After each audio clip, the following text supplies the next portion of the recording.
11 रूप का रोग। चक्रेश्वर, शंकराचार्य पर्वत, क्षीर भवानी, जिष्टा स्थापन, ज्वाला भगवती, मटन, अमरनाथ यात्रा और न जाने कश्मीर के कितने तीर्थ स्थानों पर जाकर उसने कई दिन बिताए मात्र मन की शांति प्राप्त करने के लिए।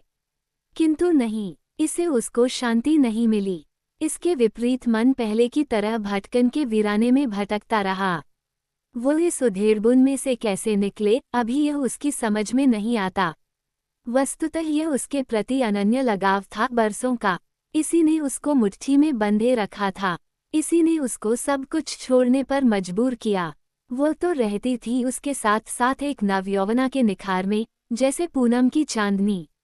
किंतु ये उसके लिए अकारण हमेशा के लिए अस्त हो गई, चारों ओर अंधकार बिखेर कर। अब उसको सच्ची अपने आप में अधूरा होने का आभास होने लगा। यदि वह शिव था तो वह शक्ति थी, किंतु दोनों के बिछोह से शिव ने शव का रूप ले लिया और शक्ति ने त्यक्ता का। यूँ समझिए कि दोनों का अस्तित्व एक दूसरे पर निर्भर करता था। शिव था तो शक्ति भी थी, और अब शक्ति नहीं है तो शिव का कोई महत्व नहीं। किंतु ये भी सत्य है कि दोनों आखिरी दम तक एक दूसरे का साथ नहीं देते। इनमें किसी का अंत पहले होना ही है। ये तो प्राकृतिक नियम है। फर्क केवल इतना है कि दोनों का बिछोह भरी जवानी में हो जाए तो क्या होता है, किसी ने किसी दिन जाना ही है। यदि दोनों साथ साथ जाएं तो उसको चमत्कार कहते हैं, उच्च पदाधिकारी काशीनाथ ने कहा। किंतु इसकी रंगारंग फुलवारी सूर्य के अकस्मात तेज ताप से एकदम मुरझा गई और अब इसका फिर से खिलने का प्रश्न ही उत्पन्न नहीं होता। सहयोगी क्लर्क ने कहा, फुलवारी फिर से महकेगी और इसका एक एक फूल खिलकर उसको तरोताज़ा करेगा। किंतु ये तभी संभव हो पाएगा जब इसके सजाने संवारने की इच्छा शक्ति हो, नहीं तो यदि वह संन्यास धारण करेगा तो कल कोई उसका कोई पूछने वाला नहीं रहेगा। समझे? काशीनाथ की जिरह। शायद वह लैला मजनू, शीरी फरहाद या हीर रांझा बनना चाहता है, और वह भी इस 21वीं शती में। सह क्लर्क का उत्तर था। इसके बाद दोनों के मुंह से अर्थपूर्ण हंसी का फव्वारा छूटा। देखिए, ये घड़ी तो उसको समझाने की है। अवकाश पर कब तक रहेगा? उसकी सारी लीव खत्म होने को है। नौकरी जाएगी तो खाएगा क्या? क्या इसकी उसने सोची है? मैं चाहता हूँ कि वह फिर से अपनी ड्यूटी पर आए। यही उसके हित में रहेगा, काशीनाथ ने कहा। किंतु इसके लिए पहल कौन करेगा? यही तो बात है। सह क्लर्क ने पूछा। पहल तो तुमको ही करनी पड़ेगी, नहीं तो उसके साथ यदि इतनी सहानुभूति है तो अंत में भुगतना पड़ेगा। काशीनाथ के स्पष्ट शब्द। ये सुनकर सह क्लर्क का आश्चर्य। उसकी समझ में नहीं आया कि यह क्या कह रहे हैं। फिर भी उसने जानने की कोशिश की, उसके यहाँ न आने से मुझे क्या भुगतना पड़ेगा? काशीनाथ ने आंखें तरेर लीं। कहा, इन फाइलों की ओर भी देख ले। महीने से ये धूल चाट रही हैं। इनको कौन देखेगा? अंत में इसका बीड़ा तो तुमको ही उठाना पड़ेगा। समझे? काशीनाथ का स्पष्ट उत्तर। इसी के साथ रिंग बजने की आवाज। लो, बुलाता है। शायद वह भी इसी के बारे में परेशान है। मगर आज वह परेशान नहीं था। हाँ, वो हद से ज्यादा भावुक हो गया। उसको सारी रात नींद नहीं आई। वह छत की कड़ियों को गिनने लगा। दरअसल यदि दिल का करार छूट जाए तो नींद कहाँ आएगी? पहले तो इस कमरे में आकर दिल धक धक करता है। 1 महीना पहले वह भी इसी कमरे में सोती थी, किंतु अब उसने नाता तोड़ा और गई है क्षितिज के उस पार। अभी उसी के हाथ से कपड़े करीने से सजे हैं। उनको अब तक किसी ने हाथ नहीं लगाया है। उसके सिवाय इनको कौन छुएगा? उसकी ड्रेसिंग टेबल पर वह क्रीम का डिब्बा अभी इसी पर रखा हुआ है। इसके सामने ये फूलदान है। न जाने क्या सोच कर रखा है। और वह उसके फोटो के साथ अपना फोटो। ओह, यह मुझे क्या हो गया? आज मुझे उसकी याद इतना क्यों सता रही है? ऐसा लग रहा है कि वो इसी कमरे में है, मेरे पास बैठी है। उसने तकिए को जोर से पकड़कर इसको चूमने लगा। उसी समय नेपथ्य में रहस्यमय संगीत की स्वर लहरियां गूंजने लगी और वह उन्हीं में रम गया। उसको कमरे में सच्ची अपनी प्राण प्यारी पत्नी की उपस्थिति होने का आभास होने लगा। उसने उसे कहा, मैं यही हूँ, इसी कमरे में और तुम्हारे पास। तुम तो सच्ची वही हो। उसका आश्चर्य, ये सत्य है। मैं तुम्हारे पास बैठी हूँ। घबराए मत, उसने एकदम कहा। आंखों को मसल कर उसने दधर उधर देखा। कहाँ हो? मुझे क्यों नहीं दिखता? मैं तो अंधा नहीं हो गया हूँ। तुम्हारे शत्रु अंधे हो जाएंगे। ऐसा मत कहना। मैं ऐसा न देख सकती, नहीं सुन सकती। उसके शब्द थे। फिर मुझे क्यों नहीं दिखाई देती? उसने प्रश्न दोहराया। मैं तो तुम्हारे पास हूँ। उसने कहा। कहाँ? मुझे तो ऐसा लगता नहीं। उसने एक बार फिर पूछा। ये तुमको महसूस नहीं होगा क्योंकि अब मैं अपनी काया में नहीं हूँ। मेरी काया पंचभूत तत्व में मिल गई है। उसका उत्तर था। फिर तुमने मुझे यहाँ क्यों छोड़ दिया? बता, मुझे भी अपने साथ क्यों नहीं लिया? इस तरह उसके 3 प्रश्न। कुछ पल चुप रहने के पश्चात वो बोली, ऐसी बातें इंसान के बस में नहीं। इस पर शोक करना व्यर्थ है। उसने समझाते हुए कहा, मेरा कोई काम नहीं है इस दुनिया में। तुम्हारे बिना कोई मूल्य नहीं। समझी? उसके स्पष्ट शब्द। इस तरह सोचना अब बेकार है। मेरी सलाह है कि तुम अपनी काम में जुट जा। उसने कहा। किस काम में जुट जाऊं? ये तुम क्या कह रही हो? उसने रुआ सी आवाज में कहा। आप चुपचाप दफ्तर में अपना टेबल संभाल ले। वहाँ किसी दूसरे आदमी को आपका काम करना पड़ता है। अब वो इस भार से तंग आया है। उसने साफ साफ कहा। इस बात का तुमको कैसे पता चला? उसने पूछा। मैं तो हर जगह मौजूद रहती हूँ, विशेषतया जहाँ आपके विरुद्ध कुछ कहा जाए उसका रहस्योद्घाटन। दिल नहीं चाहता है कोई काम करने में। तुम्हारे बिना सब कुछ सूना सूना लगता है। उसने कहा। क्यों? मैं जो तुम्हारे साथ हूँ।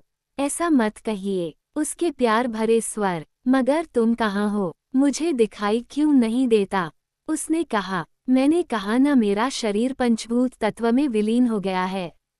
मेरा फिर से अपनी काया में उपस्थित होना अब असंभव है। उसने एक बार फिर दोहराया। इसके साथ ही उसको न जाने क्या कुछ महसूस हुआ। उसने तकिए को जोर से पकड़कर कहा, तुम क्यों भाग रही हो? तुम्हारी आवाज अब मुझे उस खिड़की से सुनाई दे रही है। अरे, कहाँ जा रही हो? वहाँ खिड़की से गिर जाएगी। मुझे कोई रोक नहीं सकेगा। अब मैं आज़ाद हूँ। उसका उत्तर था। तो फिर तुम सच्ची यहाँ से चली गईं? अभी तो तुम मुझे पाठ पढ़ा रही थी। उसने पछतावा की स्थिति में कहा। घबराए मत, मैं आती रहूंगी। ऐसी बात नहीं। उसने आश्वासन देते हुए। कब? कहा। 103। उसने एक बार फिर पूछा। जब तुमको रूप का रोग न लगे। उसके स्पष्ट शब्द। मैं समझा नहीं। ये तू क्या कहती है? उसने पूछा। यदि ऐसी परिस्थितियां बन गईं तो स्वयं समझ में आएगा। अच्छा, मैं जाती हूँ। उसने सुस्ताए आवाज में कहा। इस तरह मत जा, खिड़की से गिर जाओगी। नीचे पत्थर हैं। उसने बिल्कुल समझाते हुए कहा। क्या जल और क्या थल, क्या वायु तथा अग्नि, अब ये मुझे रोक नहीं सकते हैं। समझे? वो उठने ही वाला था कि उसने रहस्यमय हंसी सुनी। उसने आगे पीछे, दाएं बाएं देखा। सब कुछ यथावत था। मुझे आज अपने जीवन साथी को देखकर खुशी हुई। अब इस तरह घर में बैठना कहाँ की बुद्धिमत्ता है। मुझे अब दफ्तर जाना चाहिए और इसी तरह से मेरा वर्तमान आज बीते कल के आड़े नहीं आएगा। क्या पता, इसी से मेरी जीवन में एक नया बदलाव आएगा। वस्तुतः जीवन रूपी आकाश में काले मेघ भी छा जाते हैं और सुख का सुनहरा धूप भी घिर आता है। इंसान को हर किसी के लिए तैयार रहना चाहिए, नहीं तो आजकल कि इस बदलते जमाने में लकीर का फकीर रहने से कुछ नहीं मिल सकेगा। जो खो गया उसका तो दुख है ही, किंतु जो पास है वही सच है। वो इसी के सोच में भटकते हुए टेबल पर लगी फाइलों को भी देखता रहा। सह क्लर्क ने बीच में मशवरा देते हुए कहा, तुम्हारे लिए दूसरी शादी करना ठीक रहेगा। इसका नाम जिंदगी नहीं, समझे? इसे उसके साथ धोखा होगा। उसका उत्तर था। किसके साथ धोखा होगा? मैं समझा नहीं। सह क्लर्क ने पूछा। मेरी पत्नी वसंती के साथ। उसका सपाट उत्तर। अरे वह कहाँ और तुम कहाँ? ये तो आकाश और पाताल की दूरी है। सह क्लर्क ने कहा। वह जहाँ भी हो, यह मैं जानना नहीं चाहता, किंतु इतना तो जरूर है कि वह मेरे दिल के कैदखाने में बंद है। उसने कहा। सह क्लर्क ने एकदम व्यंग्य किया, उसको दिल के कैदखाने से आज़ाद कर ले, नहीं तो वह यहाँ घुटन महसूस करेगी। इसलिए मैं दफ्तर आता नहीं था। मुझे पता था कि यहाँ सभी इस विषय को लेकर मुझे तंग करेंगे, किंतु मेरा अपना सोच है। वस्तुतः यह उसका आदेश है जिसका मैं पालन करता हूँ। उसने भावुक होकर कहा। सह क्लर्क एकदम चुप हो गए। एक दूसरे से कहे बिना दोनों अपनी काम में जुट गए। कमरे में चुप्पी का सा वातावरण उत्पन्न हो गया। वैसे सह क्लर्क को इस बात का एहसास हो गया कि जो उसने कहा वह नहीं कहना चाहिए था। एक आहत शेर से छेड़ना कहाँ की बुद्धिमत्ता है। उसने अपनी इस भूल को स्वीकार किया और भविष्य में इसके साथ ऐसे व्यंग्य कटाक्ष करने की नहीं सोची। इसी के साथ रिंग बजी। वह साथी काशीनाथ के कमरे में आ गया। उसने कागज का पर्चा उसको थमाकर कहा, तुमको यहाँ से स्थानांतरण हो गया है कठुआ। वर्तमान परिस्थितियों को देखकर मेरे विचार में यह एक सही कदम है। इसे आपकी चेंज होगी, दिल भी बहल जाएगा। उधर मेरा मामा रहता है, वहां पहुंचकर पहले उसी के पास जाना, वही आपके आवास का प्रबंध भी करेगा। इस विषय पर मैंने उसके साथ फोन पर बात की है। मुझे लगता है कि यह सही कदम है, आगे ऊपर वाला जानता है। वैसे ये सच ही एक सही कदम था। वह भी अब इस तरह तंग आया था। नए शहर में जाकर दिल जरूर बहल जाएगा, फिर भी ऊपर वाले की क्या इच्छा है यह कोई नहीं जानता। वस्तुतः ऊपर वाले की लीला अपरंपार है, बेजोड़ है, बेहिसाब है। क्या पता इसी में उसका भला हो। वो कठुआ जाने के लिए तैयार हो गया। उसने अपने साथ कुछ नहीं लिया, मात्र पहनने के लिए कुछ कपड़े और इन्हीं में से उस स्वर्गवासिनी का चित्र भी संभाल कर रखा। इसके बिना वो कहीं भी जा नहीं सकता। यही तो उसका अस्तित्व है, उसकी पहचान है। दूसरे दिन वो कठुआ के लिए चल दिया। बल खाती हुई राजमार्ग पर चलकर उसको महसूस होने लगा कि उसका भविष्य भी ऐसे ही हिचकोले खाएगा। मगर मैं अपनी सीमा का उल्लंघन नहीं कर सकता। शाम के 6 बजे कठुआ पहुंच गया। वो उसी गंतव्य स्थान की ओर गया जिसके विषय में काशीनाथ ने कहा था। उसने दरवाजे की दस्तक दी किंतु अंदर से किसी की आवाज सुनाई नहीं दी। उसने सोचा कि कहीं मैं गलत स्थान पर न पहुंच गया हूं, किंतु दरवाजे का नंबर भी सही था और गली भी वही थी।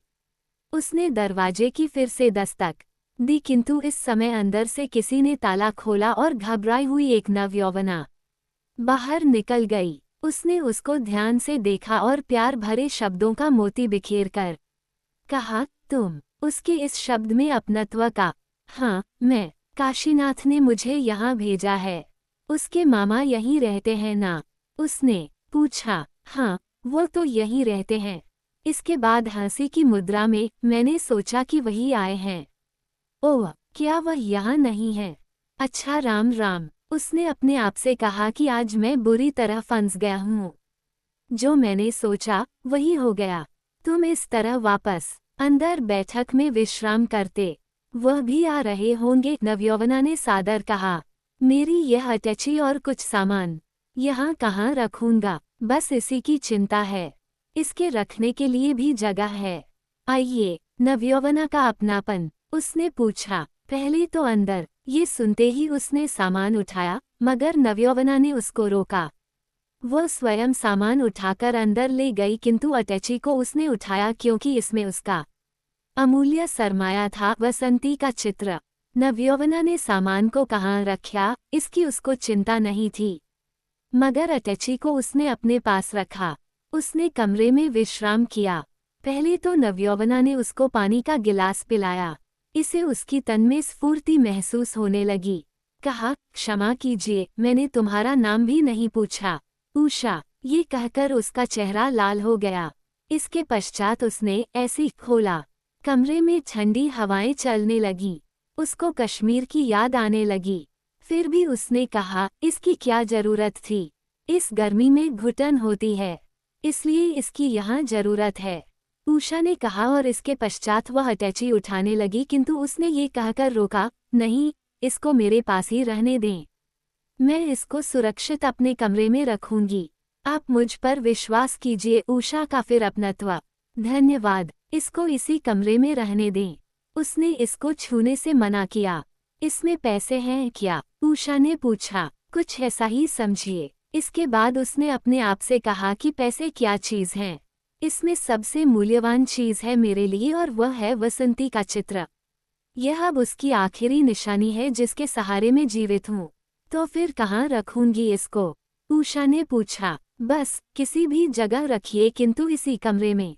इस शेल्फ पर यह रखा नहीं जा सकता, उसने इसकी ओर दिखाते हुए कहा। उषा ने ऐसा ही किया। सामने लगे एक बड़े शेल्फ पर अटैची को रखा गया। इसके पश्चात वो कमरे के बाहर आई, शायद किचन में चाय बनाने के लिए। इस बीच दूर से किसी के आने की आहट हुई। कमीज पतलून पहने किसी आदमी ने कमरे में प्रवेश किया, किंतु मेरे लिए वह बिल्कुल अपरिचित था। मैंने उसको देखा और नमस्ते की।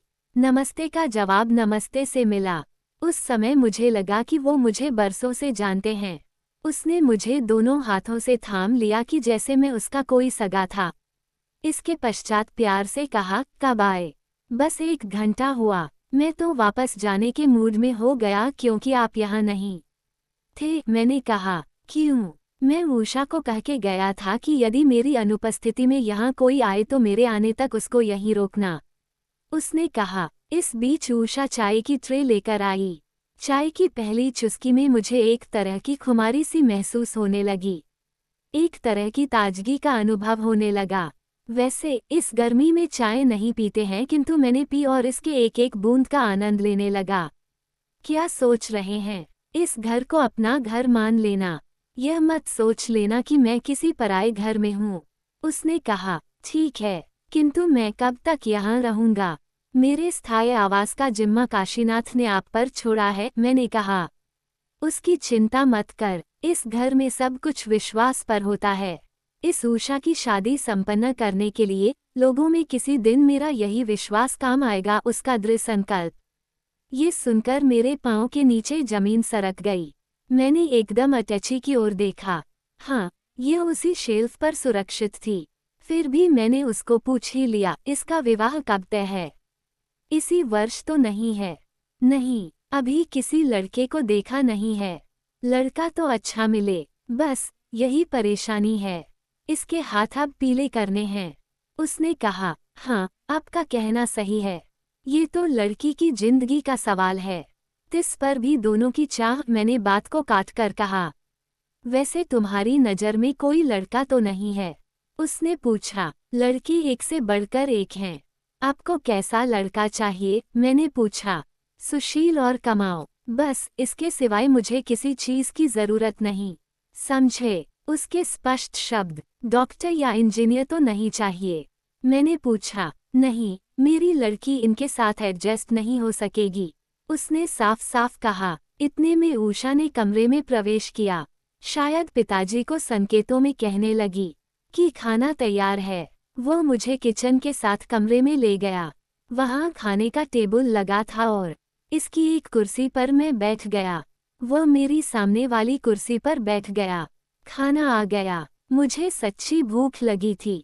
खाना खाकर मैंने तृप्ति महसूस की। उसकी मृत्यु के बाद पहली बार मैंने इस तरह मज़े में खाना खाया, वह भी पेट भरकर। इसके पश्चात मैं फिर कमरे में आया। इस बीच उषा ने बिस्तर लगाया। दिन की थकान दूर करने के लिए शायद मैं मीठी नींद सो सकता था। मैंने बिस्तर के अंदर टांगे पसार कर सोने की कोशिश की। इस बीच उषा उसके पास आकर पूछने लगी, आपको कुछ तकलीफ तो नहीं? नहीं, सब कुछ ठीक है, चिंता करने की कोई आवश्यकता नहीं। मेरा उत्तर, तो सो जा, आप तो थक गए होंगे। उषा का अपनत्व, हाँ, मुझे नींद आ रही है। और हाँ, बोतल में पीने का पानी रखना, रात को मुझे प्यास लगती है। मेरा कहना था। इस बीच मैं सो गया। कुछ ही पल में खर्राटे लेने लगा, किंतु मुझे वही रहस्यमय संगीत सुनाई दिया। ऐसा लगा कि मेरे साथ वसंती हमबिस्तरी कर रही है। आज मेरी उसकी ओर कोई रुचि नहीं थी, किंतु उसको लगा कि वो उसको हिलाकर पूछ रही है, आज तुम मौन क्यों हो? बात क्यों नहीं करते? अब कौन सी बातें करनी है? बता। मैंने उसकी ओर ध्यान ही न दिया। लगता है कि आप मुझ पर नाराज हैं, बसंती ने कहा। क्या कभी ऐसा हो सकता है? ऐसी बात नहीं, मैंने कहा। फिर क्या बात है, सिर झुकाए क्यों बैठे हो? उसने पूछा। उद्धरण, सफर से चूर हो गया हूँ, इसलिए, मेरा उत्तर था। बसंती ने हंसकर कहा, ये सब झूठ है। ये झूठ नहीं, ये सच है। यदि इसके लिए कोई प्रमाण पत्र होता तो मैं पेश करता, मैंने कहा। यदि मैं मर जाऊं, तो इस कैदखाने के दरवाजे अपने आप खुल जाएंगे, बसंती ने एक बार फिर हंसकर कहा। बकवास मत कर, ऐसी बातें नहीं करते, सच कहती हूँ। जीवन पर विश्वास नहीं, मैंने कहा। बसंती के स्पष्ट शब्द, तुम्हारे मरने का समय अभी आया नहीं। मैंने कहा, कुछ कह नहीं सकते, इस काया पर क्या विश्वास? ये फूल से भी नाजुक है, और पत्थर से भी ठोस है। आखिर ये दुनिया हर किसी को छोड़ना पड़ती है किसी न किसी दिन। बसंती ने साफ साफ कह दिया। जब तुम्हारा वो समय आएगा तो उस वक्त भी तुम मेरे दिल के कैदखाने में बंद रहोगी। यह आपको मानना पड़ेगा, मैंने आश्वासन देते हुए कहा। इस पर बसंती पहले खूब हंसी, इसके बाद कहने लगी, क्या पता ये तुम सच कह रहे हो। मेरे मरने के बाद क्या पता कि तुमको रूप का रोग न लग जाए। बसंती के स्पष्ट शब्द, रूप का रोग, यह मैं समझ नहीं पाया। मैंने कहा, यदि ऐसी परिस्थितियां बनेंगी तभी आप समझ पाओगे। मेरे कहने से कुछ नहीं होगा। बसंती के स्पष्ट शब्द, तुम्हारे कहने का जो भी मतलब हो, वह मेरी समझ से परे है। मैं जो कहता हूँ, उस पर मैं जरूर अमल करता हूँ। ये सच है, मैंने कहा। मुझे इस पर विश्वास नहीं।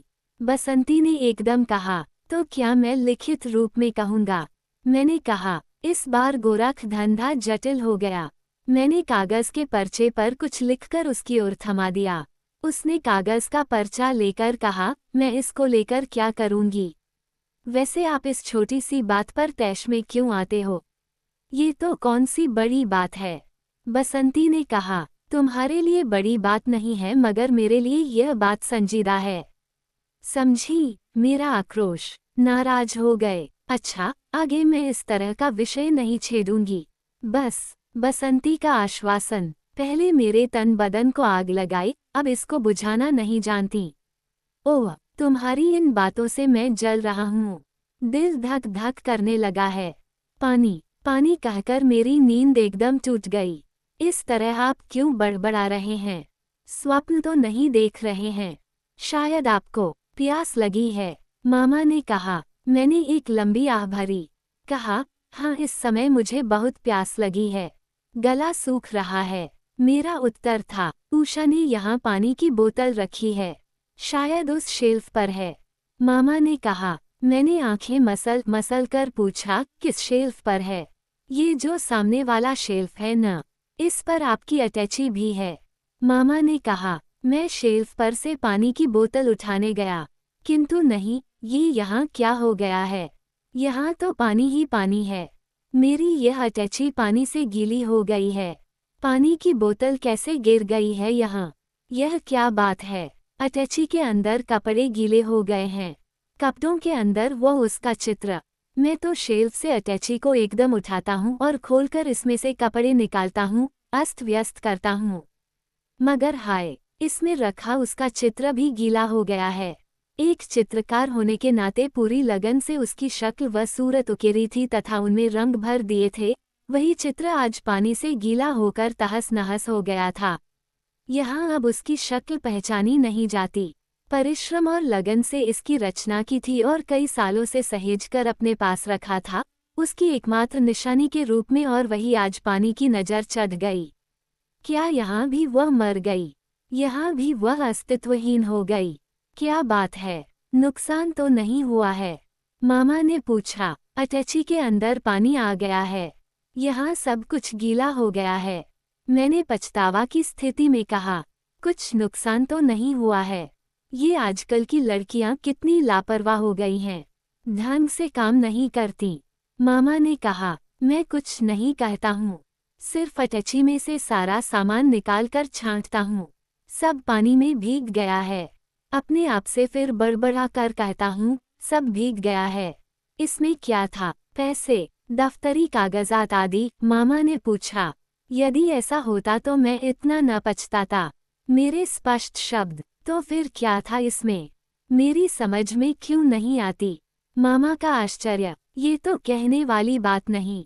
यदि कहूँगा तो हंसोगे, किंतु मेरे लिए उसका कोई मोल नहीं था। वो अमूल्य था। अब इसका फिर से मिलने की संभावना नहीं। मैंने कहा, माफ कीजिए, मेरी ये लड़की हर बार जल्दबाजी से काम लेती है। यहाँ आने दे, मैं उससे पूछूंगा। उसका उषा के प्रति रोष। नहीं, ऐसा न करना। ये काम तो उसने जानबूझकर नहीं किया है। इसमें उसका कोई दोष नहीं। मैंने कहा, सारा सामान निकालिए, कल धूप में सुखाएंगे। मामा ने मशवरा दिया, चिंता करने की कोई जरूरत नहीं, आप आराम से सो जाए। रात्रि का तीसरा पहर होने को है। मैंने कहा, मुझे अब नींद नहीं आएगी। आपको इतना नुकसान हो गया, इसी का मुझे स्वेद है। मामा का पछतावा। नुकसान तो कुछ नहीं हुआ, आप आराम से सो जाए। मैंने कहा। इसके साथ ही मैं बिल्कुल पछतावा की स्थिति में बसंती का चित्र हाथ में लेकर देखने लगता हूँ। मुझे ऐसा महसूस होने लगता है कि उसकी मृत्यु तब नहीं बल्कि आज हुई है। इसी समय, अभी समय कैसे बीतता है बस हवा की भांति। जो कुछ हो रहा था वह सब उसकी सोच के विपरीत हो गया। वस्तुतः होनी अटल है, परिस्थितियों के आगे सबों को झुकना पड़ता है। वायदे कस्में तो सब छलावा है। वही होता है जो उसकी इच्छा होती है। इंसान के बस में कुछ नहीं है। शायद यह उसी का आदेश है कि मैं उषा के निकट आ रहा हूँ। वह भी मेरे साथ रहने की ताक में है, जो उसके चेहरे के भाव देखकर स्पष्ट है। बाप की एकमात्र संतान है, माँ नहीं है, इसलिए बाप को ही उसकी निगरानी का दायित्व बनता है। किंतु अपने मकान में हर वक्त गायब रहने के कारण उसके बाप को संदेह होने लगा, और एक दिन जब उसने अपने मकान में प्रवेश किया तो बाप ने उसको ये कहकर पकड़ लिया, इतनी देर तक कहाँ गायब थी? मैं तो पार वाले मकान में उसके पास थी। उषा ने निःसंकोच कहा। क्यों? बाप ने पूछा। उसने कहा, मेरे लिए सवाना बना ले। उषा का बेझिझक उत्तर। ये सुनकर बाप आश्चर्य में पड़ गया, किंतु असली बात की तह तक जाने में भी देर नहीं लगी। तो क्या तुमने बनाया? खुद नहीं बना सकता था, उषा ने अत्यंत सहानुभूति के साथ कहा। ये तो बीमार थे, कहता था कि मुझे हिम्मत ही नहीं। मुझे दया आई इस पर और खाना बनाया। तो क्या हुआ? बीमार तो सब होते हैं, तुमको ही खाना बनाने के लिए कहा क्यों? तुम तो इसकी नौकरानी नहीं। बाप ने कहा, लगता है कि इसको मुझ पर विश्वास बढ़ गया है। तिस पर भी कहता था कि अब मेरी दूसरी शादी करने का समय आ गया है। अब इसके सिवाय कोई चारा नहीं। उषा के स्पष्ट शब्द। इस एक वाक्य से बाप की समझ में सब कुछ आया। फिर भी उसने बेटी से कुरेद कर पूछ ही लिया, किसके साथ शादी करेगा? इस विषय में मैंने पूछा नहीं, उषा ने कहा। फिर भी तुमने इस बारे में कुछ कहा नहीं। ये तो उसको पूछना था, बाप ने कहा। मैं क्या पूछती? मुझे क्या पता, इस बारे में वह स्वयं फैसल कर सकता है। उषा के एक बार फिर स्पष्ट शब्द। फिर भी यह सोचने की बात है कि उसके साथ कौन शादी करेगा? बाप ने मन टटोल कर पूछा। ये सुनकर उषा को आश्चर्य हुआ। फिर भी उसने कहा, तो क्या ये इंसान नहीं? यदि वह चाहेगा तो कई लड़कियां इसके साथ शादी करने पर तैयार होंगी। उषा ने मन की बात कही। तो क्या मैं इसके लिए कोई वर ढूंढूंगा? बाप ने पूछा। ये काम तो आपको उससे पूछकर ही करना चाहिए। उषा का सपाट उत्तर। मैं इसके बारे में उसके साथ बात करूंगा। बाप का उत्तर था। बात हो गई खुले दिल से। वस्तुतः बाबा को पहले ही दिन से उस पर नजर पड़ी थी। यूँ समझिए कि उसके आंगन में अपने आप एक कुआं लबालब पानी से भर गया था, और वह इसका जलपान करने की सोच रहा था। वस्तुतः इसकी ऊपर वाले की स्वीकृति थी, और एक ऐसा वातावरण बन गया कि दो दिल एक दूसरे से शनै शनै मिलने लगे। वैसे उषा के लिए इससे अच्छा वर कहीं नहीं मिलता। लड़का अच्छा है, कमाऊ है, किंतु उसको लेबल लग गई है एक शादीशुदा होने की। अरे बीवी मर गई तो वह क्या करे? इस दुनिया में किसको रहना है? सबों की मृत्यु होती है समय पर। जीना जीने के लिए है, कल को किसने देखा है? ये बातें वह अच्छी तरह समझ गया। फिर भी उसके दिल में बसंती ही बसी थी। शादी हुई धूमधाम के साथ। बाप ने बेटी को विदा किया अश्रुपूर्ण नेत्रों से। यहाँ से मैं अपना घर फिर वापस आया। इस बार यहाँ सब कुछ बदला बदला सा दिखने लगा, किंतु बेड वही है जिस पर मैं बसंती के साथ सोता था। इसके ऊपर फ्रेम में उसका चित्र टंगा है। इसके आगे फूलदान है जिसमें कागजी फूल लगे हैं। हम दोनों इसी बेड पर बैठ गए। हम दोनों के चेहरे पर खुशी के भाव झलकने लगे। आज मेरी जिंदगी का दूसरा अध्याय शुरू हो गया। तुम्हारी डोर में नए सिरे से बंधकर मेरी जीवन की उजड़ी फुलवारी फिर से रंगीन होने लगी है, मैंने खुशी से मचल कर कहा। ये सुनकर उषा की बाँछें खिल गईं। कहा, मैं कविता नहीं सुनना चाहती। इस तरह मुझे खुशामद करने की कोई आवश्यकता नहीं। उषा ने कहा, ये तो कविता नहीं, ये सत्य है। जिस तरह से तुम्हारा मेरे प्रति लगाव बढ़ गया है, उसका कोई जवाब नहीं, मेरा उत्तर था। उषा के होठों पर मुस्कान बिखेर गई। फिर भी उसने कहा, ऐसी बातें मत कर। हम तो अब अजनबी नहीं, अब हम पति पत्नी हैं। प्रेम करना हमारा धर्म है, समझे? उषा के स्पष्ट शब्द, यस आई लव यू। इसके बाद मैंने उषा के होठों का अमृतपान किया, उसको कसकर गले लगाया। दोनों का मिलन हो गया और इस समय मैंने महसूस किया कि औरत के बिना सच ही एक मर्द का कोई अस्तित्व नहीं। मैंने उसका चुंबन लेने के बाद बस यही एक बात दोहराई, yes I love you. Usha ने करवट बदली और छत की कड़ियों की ओर देखकर कहने लगी, क्या पता ये तुम्हारे दिल की बात है? कभी कभार इस तरह कहने का दम नहीं रहता। अरे मैं कहता हूँ कि इसका दम जरूर है। ये तो झूठ नहीं, सत्य है, मेरा आश्वासन से भरा उत्तर। मैं तो ऐसे ही कह रही हूँ, मुझे तुम पर विश्वास है, उषा का उत्तर था। इतने में वह उठने ही वाली थी कि मैंने उसके साड़ी का पल्लू पकड़ा। कहाँ जाती हो? इन घड़ियों का भरपूर आनंद ले, कल पर मत छोड़। कल किसने देखा है? उषा ने अपने आप को छुड़ाने की कोशिश की। कहा, इस वक्त मुझे छोड़िए, मुझे पार वाले कमरे में जाना है। इस वक्त मैं तुम्हें नहीं छोड़ूंगा, आज तुम्हें यहीं रहना है, इसी कमरे में, समझी? मेरे स्पष्ट शब्द, ये बचपना छोड़िए, मुझे जाने दें। पार वाले कमरे में ड्रेसिंग टेबल है, वहीं मैं बालों की कंघी चोटी करके आऊंगी। उषा ने झट कहा, इस कमरे में भी यह सिंगारदान है। ये किसका है? ये तो अब आपका ही है। यही मेरे सामने इन उलझे बालों को संवारकर अपने आप को मेरे सामने एक अप्सरा के रूप में पेश हो जा। मैंने सलाह देते हुए कहा। उषा इस सिंगारदान से नहीं छेड़ना चाहती थी। ना, मैं पार वाले कमरे में ही बाल संवारूंगी, मेरा वहाँ अपना सिंगारदान है। तो फिर यह किसका है? ये भी तो तुम्हारा ही है, मैंने उसको समझाते हुए कहा। इस पर बसंती का नाम लिखा है। उषा ने कहा, तो क्या हुआ, अब इस घर में बसंती तुम हो, शायद वह अगला जन्म लेकर तुम में बस गई है। इस तरह मत सोचिए, मैंने उसको समझाते हुए कहा। तो क्या मैं इसको खोल सकती हूँ? उषा ने पूछा। क्यों नहीं, इसका अधिकार अब तुम्ही को है, मैंने कहा और उसकी साड़ी का पल्लू छोड़ा। इसके बाद वह सिंगारदान को खोलकर इसमें रखी सिंगार की चीजें निकालती है। बालों की कंघी करने के बाद इनको पीछे से जुड़ा बनाकर कई तरह की पिनों से बंद करती है। माथे पर बिंदी लगाती है, गालों पर पाउडर क्रीम। इस वक्त उसकी ओर देखकर ऐसा महसूस होने लगता कि बादलों के बीच चांद निकल आया है।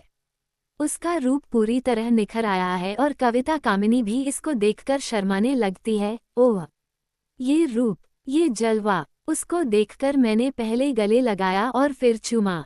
यह क्या कर रहे हो? बचपना मत कर, उसने रोककर कहा। आज तू सच्ची अप्सरा लगती हो, शायद यह इसी सिंगारदान का कमाल हो सकता है, मैंने कहा। होगा, मैं नहीं कह सकती, उषा का प्रत्युत्तर। इसके साथ ही इस सिंगारदान में से निकाले चीजों को फिर से भरने लगी। इस बीच मैं उसकी ओर देखता ही रह गया। वह इसमें क्रीम डिब्बा रखना भूल गई। उसने इसको फिर से खोला और ज्यों ही वह इसमें रखती है तो इसके हाथ में से कागज का एक टुकड़ा आता है। वह इसको खोलती है, इस पर कुछ लिखा है। इसको ध्यान से पढ़कर वह मेरी ओर थमाकर कहती है, क्या ये कागज का टुकड़ा भी मेरा है? न जाने किस क्रीम का लिटरेचर है, इसको मुझे क्या करना है? मैंने कहा, नहीं, ऐसी बात नहीं है। ये तो आपके ही हाथ से लिखा कागज का टुकड़ा है, उषा ने दिखाते हुए कहा। होगा, मुझे इसको क्या करना है? मैंने कहा, यह मैं जानती हूँ कि अब आपको कोई मतलब नहीं, फिर भी इसको पढ़िए ना, इसके बाद कहना कि क्या ये भी मेरा है। उषा ने कहा। इसके साथ ही कागज का टुकड़ा उषा मेरी ओर थमाती है। मैं पढ़ता हूँ। लिखा है, बसंती, तुमको मुझ पर विश्वास क्यों नहीं है? मैं ऐसा आदमी नहीं कि तुमसे विश्वासघात करूं। तुमने अब मेरे दिल में जगह बना ली है। मैंने तुमको दिल के कैदखाने में पूरी तरह बंद कर लिया है। मुझे किसी के रूप का रोग नहीं लगेगा, न तुम्हारे होते हुए न ही तेरे मरने के बाद। ये पढ़कर मुझे सिर घूमता हुआ महसूस होने लगा। मेरी बोलती एकदम बंद हो गई। दिल की धड़कन तेज तेज होने लगी। मुझे एक तरह का अजीब विकार होने लगा। दूसरे क्षण मैंने अपने को फर्श पर गिरा हुआ पाया। ये देख उषा घबरा गई। उसने पहले मेरा सिर अपनी गोद में भर लिया। सर्द पानी के छींटे भी मारे और मैं एकदम होश में आ गया। कौन? ये कौन मेरे पास बैठा है? मैंने खोखली आवाज में कहा। शायद उस समय उषा ने कुछ कहना उचित नहीं समझा। उसने सोचा हो कि पहले होश आने दे, तत्पश्चात बात करेंगे। किंतु मैं पागलों की तरह बसंती को पुकार पुकार कर उषा की साड़ी का पल्लू खींचने लगा। नहीं, मेरी ओर देखो, मैं बसंती नहीं हूँ, मैं उषा हूँ, आपके सामने हूँ। मेरी सांसें अभी चलती हैं। मैं मरी नहीं हूँ। कोई कहा, मेरी ओर देखो, मैं साकार उषा ने ये सब चिल्लाते। ये सुनते ही मैंने आंखें खोली और उषा की ओर एक अपराधी की तरह देखने लगा।